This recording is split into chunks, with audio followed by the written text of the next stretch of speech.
विष्णु भगवान की जय। 23वां अध्याय।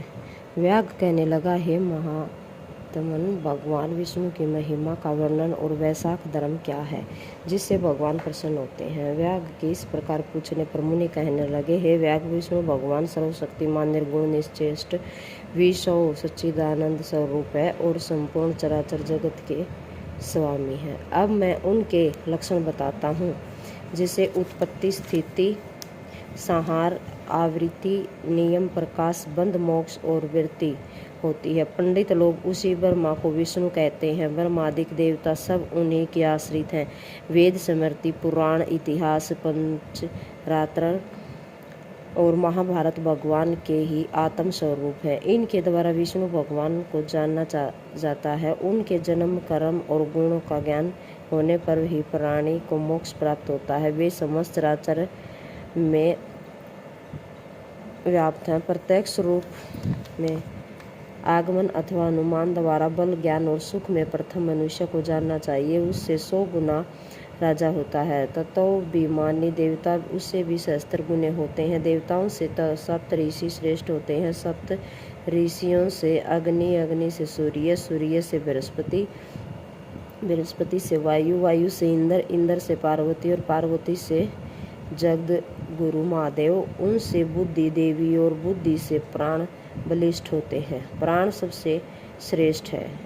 यह समस्त जगत प्राणतमक है। उसी से ओतप्रोत और वेष्टित है। वह नील मेघ के समान प्रभायुक्त एवं सबका आधार भूत है। इसी को सूत्र कहते हैं।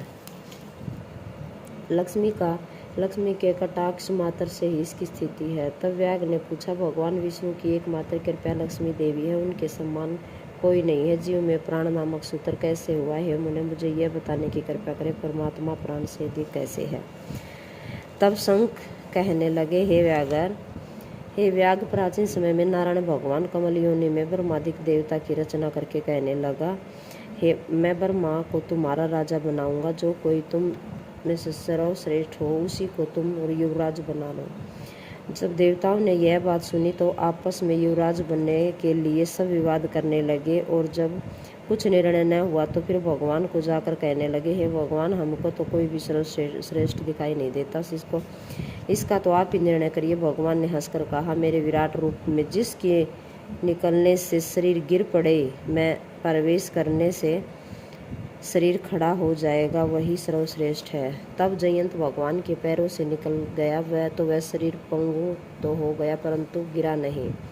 दक्ष प्रजापति गुणों और इंद्रियों में से निकल गए तो उन्होंने षड कहले लगे। इंद्र हाथों से निकल गया तो उसे लूला कहने लगे। नेत्र से सूर्य निकले तो उसको काना कहने लगे। नासिका से अविनाशी कुमारों के निकलते ही उन्हें नकटा कहने लगे। कानों के 10 दिशाओं निकली तब लोग उन्हें बहरा कहने लगे। जीभ के से वरुण के निकलने पर उस अर्श यज्ञ कहने लगे। वाणी से अग्नि निकला तो उसे गूंगा कहने लगे। रुद्र मन से निकले तो उन्हें जड़ कहने लगे। सबके निकलने जाने पर भी शरीर नहीं गिरा, मगर फिर प्राणों के निकलते ही देह गिर गई और उसको भूत कहने लगे। तब देवता आपस में विस्मय करके कहने लगे कि हमें से जो इस देह को उठाने में समर्थ होगा वही श्रेष्ठ होगा, तब ये युवराज होगा। पुनः सभी देवता ने क्रमबद्ध रूप में प्रवेश किया परंतु शरीर मृत ही रहा। सबसे अंत में प्राणों के प्रविष्ट उस होते हैं, उस शरीर को उठाकर खड़ा कर दिया गया। इसी कारण प्राण सर्वश्रेष्ठ और युवराज बनाया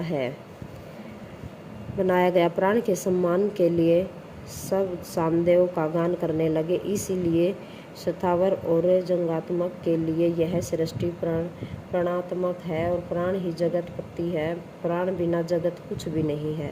शंख मुनि के इन वचनों को सुनकर उस व्याग ने पूछा, हे देव, आप प्राण की उस महिमा का वर्णन करो जो कहीं भी विदित नहीं है।